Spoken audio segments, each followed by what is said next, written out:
உளுந்தூர்பேட்டை அருகே தனியார் சொகுசு பேருந்து விபத்திற்குள்ளானதில் 29 பேர் காயமடைந்தனர். கூடுதல் தகவல்களை தருகிறார் நமது செய்தியாளர் ஹரிராஜன். ஹரிராஜன், வணக்கம். இந்த விபத்து எப்போது நடைபெற்றது? கூடுதல் விவரங்களை சொல்லுங்க. வணக்கம்.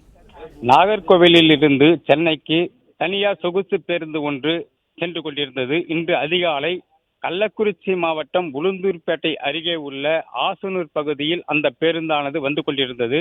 பேருந்தை ஓட்டி வந்த திருச்செந்தூரை சேர்ந்த ஹரிஹரன் என்பவர் தூக்க கழகத்தில் சாலையின் இடதுபுறத்தில் செல்லும் பொழுது சாலையின் ஓரமாக இருந்த தடுப்பு கட்டையில் மோதி பேருந்து கவிழ்ந்து இருக்கிறது. அந்த பேருந்தில் வந்த 29 பேர், அதாவது ஓட்டுநர் உட்பட 29 பேர் படுகாயமடைந்திருக்கிறார்கள். காயமடைந்தவர்கள் உடனடியாக மீட்கப்பட்டு ஆம்புலன்ஸ் மூலம் உளுந்தூர்பேட்டை அரசு மருத்துவமனைக்கு அழைத்து வரப்பட்டு சிகிச்சைக்காக சேர்க்கப்பட்டிருக்கிறார்கள்.